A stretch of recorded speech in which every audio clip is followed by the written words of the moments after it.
welcome back to another episode of Creative Writing Advice with me, JJ Barnes. If you don't know me, I'm the author of, wrong way up, How to Write a Story, which is my book that I wrote to teach you all about writing, how to start your story, how to do your midpoint, your finish, how to edit it, continuity, characterization, things like that. It's sort of like a condensed version written down of what I do over here on YouTube, which is where I take a piece of writing advice, tips, tricks, things like that. I break it down. I try to make it as accessible as possible so you can use it in your own writing. I want to help you grow your confidence and your skill and be able to get more stories out into the world. Oh, hello. However, sorry for my little visitor. Today is a little bit different because today is Monday, and on a Monday I do Ask Me Anything. So today I take questions sent in on social media, on Ask FM, things like that, where I'm sent questions literally about anything. Sometimes they're about stories and writing and my life as a writer and my job, and other times they are literally about anything, and I never know what I'm gonna get, and I mix them all up, so some are older, some are newer. I don't know what's gonna come out, and it's always interesting to see what people want to know. So I'll crack right on, and if the cat gets in the way, I cannot stop him, to be honest. He's a law unto himself, so that is what it is. Right, I will start. Okay. So, oh my gosh, this is a question to start with. Okay. Sorry to go in heavy and stressful, but it's a question that deserves answering, so I will do my absolute best. Why doesn't anyone love me? This isn't helpful. Why doesn't Really? Now? Why doesn't anyone love me? Am I not worthy? That is a really, really sad question, and first of all, I don't know if anyone loves you or not. I think if you're struggling and you're depressed and you can't necessarily see the love, then it might feel like nobody loves you, but they do. You're just not in a emotional or mental place where you can really see it, and that can make it feel like you're not loved when you are. And are you not worthy? I don't know you. I don't know who sent this in. So I think everybody deserves love. There is people I really don't like and people I really hate, like if hate is a thing, and for the things they do, but I would never say that they should never be loved. Love is such a good thing that I think even the most evil people benefit, and the world benefits from somebody loving them for whatever reason. Love is a good, it's a power for good. So I would say, of course you're worthy of love, because everybody should be loved. And I don't think you're evil. I'm just saying, like, I think literally everybody should have love.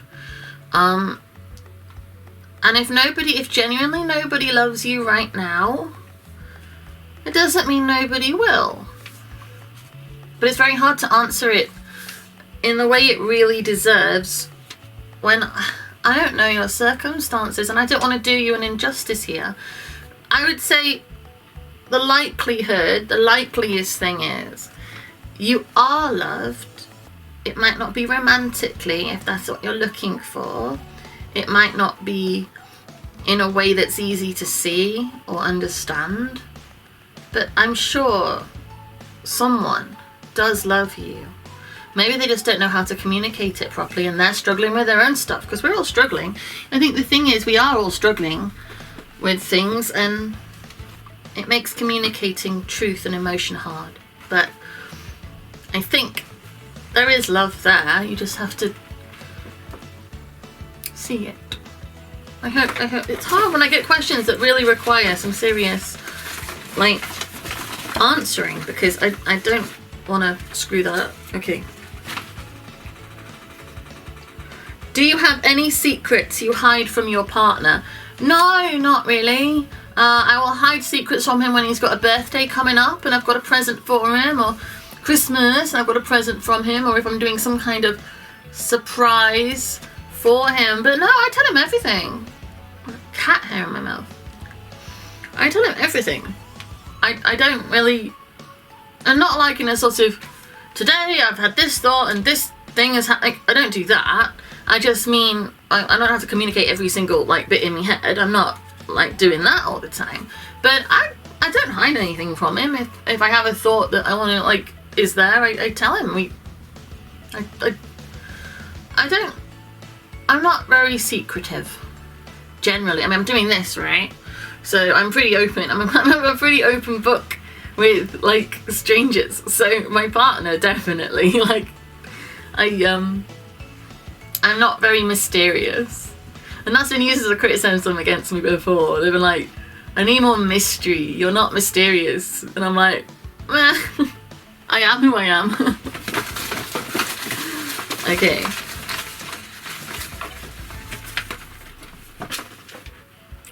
What kind of things do you daydream about?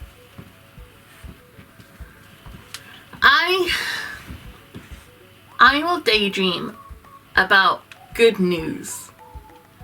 I will daydream about our little movie that we've made being picked up, and it's never going to be like a blockbuster. My dreams are relatively realistic because it's a quirky little low budget indie movie, right? But I daydream about it being picked up and finding its audience, finding its place, and being able to do it more. We've talked, like, we know what film we want to make next. We've talked about it. We've worked out the plot and the characters. We need to talk to actors and work out who's going to take those roles and when we can start filming. But I would like to be able to get a bigger budget next time. Do more. I daydream about finding success, basically. At the minute, I am working for success, so my daydreams are about finding it. Alright.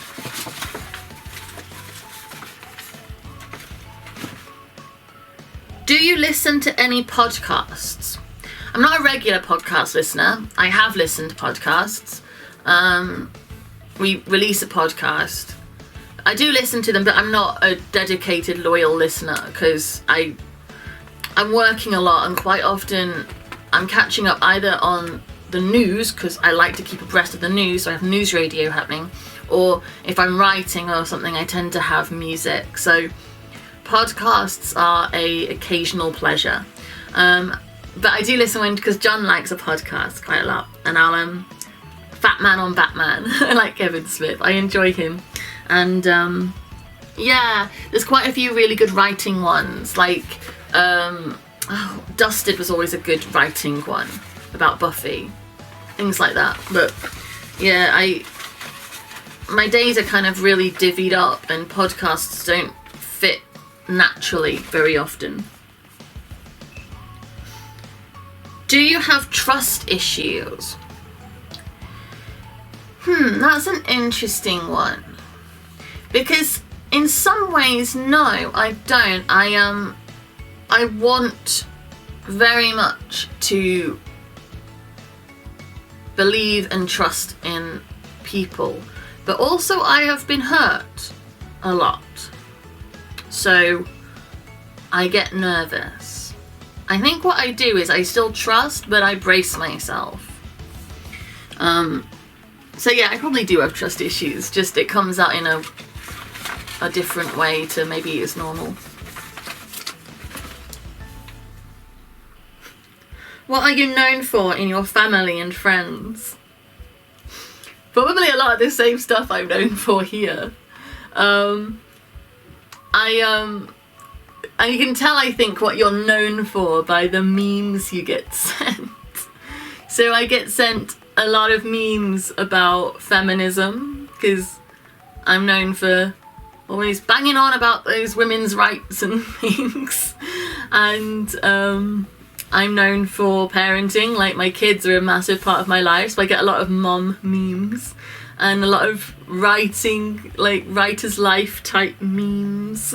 And wine, I get loads of wine memes, which probably doesn't say best thing about me, but yeah, I think feminism, writing, wine and parenting are probably what I'm best known for amongst my family and friends, which as I say is probably ditto in here in the tinterwebs. Alright, let's see.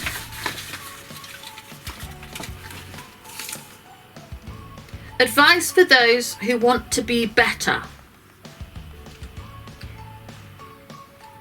At what? Because if you just want to be a better human, that is a different question to if you want to be a better writer, which is kind of what I'm normally here doing. If you want to be a better writer, I can highly recommend a YouTube channel and some playlists, and yes, they're all mine. And I also have a blog and a book, so if you want to be a better writer, like, come find my work and I will do my best to guide you on that quest. If you want to be a better person,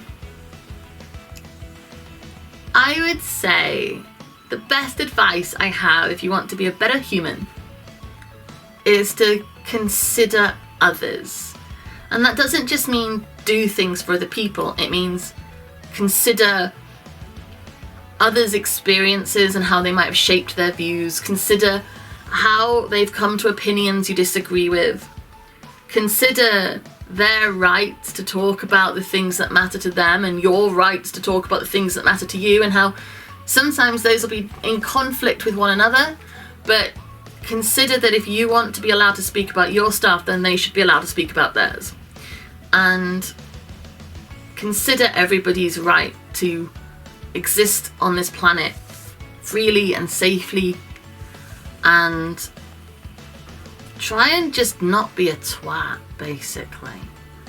Because if you consider that everybody has as much right to this planet as you, and as much right to live here and make a life for themselves and care about what they care about, and you are no more important than they are, then you kind of have to humbleize yourself a little bit. Is humbleize a word? You know what I mean? Like, you have to sort of, you'll be a better person because you'll stop trying to take all the space on the world. You'll allow for others. That's what I think. Alright, I'm going to do one more because I've done loads again. I say this every time, I like ramble. Okay, some really interesting questions, so it sparks my imagination and my thought. Okay. If you were given £10,000 right now, what would you do with it? I'd pay off some debt, some money that I invested in our lives and our work that we haven't got back yet. I'd order a curry and a bottle of champagne. Yeah. I would, £10,000. Pay off some debt, have a little celebrate, and then invest it back in the work. Try and put my money in me, because I need funding. I need funding for our next film, and I need funding for more advertising and promotion for our books and our work, and it's hard to get, you know, it's hard. We're all struggling to make money, right? We're all out here like working and trying to be the most successful versions of ourselves that we can be, and I would just put it into the places I feel like we deserve better recognition. I would put advertising money to try and get that. So one more and I'm done. Do you have any tattoos? No, I don't. I have no tattoos. I'm sorry. I've thought about them. There's tattoos that I've thought about getting, but I don't feel like it's I know some people like feel like they really need to get a tattoo for various things, like but I don't, like, I don't feel like I need that. If I do one day, like, I've got loads of ideas for things I would like, but I've never done it, and I don't think I would do it unless I really felt like it was needed for me. But, you know, I don't have a strong opinion this way or that way on other people's tattoos. Like, you do you, it's your body, right? So thank you very much for watching another episode of my Ask Me Anything series. If you subscribe to this channel, you'll get my writing advice videos twice a week, plus anything else that goes on this channel. So sometimes there'll be music videos for new artists that we've worked with, or there'll be poetry readings, things like that, because we work with, like, honestly, Siren Stories, which is the channel, and there's a link in the everything. We work with some fabulous artists, some really great independent creatives, and like to share their work. So you'll find all sorts over here. If you go to my website, which is jjbarnes.co.uk, you'll find links to all of my work, including my book, my writing advice book, and everything else that I've done. There's also my social media, so you can come and say hi. You can ask me comments in other places, or drop a comment over here, or I have an Ask FM account if you want to be one of the anonymous ones. And yeah, I will be back again soon. So thank you very much for watching, and yeah, bye.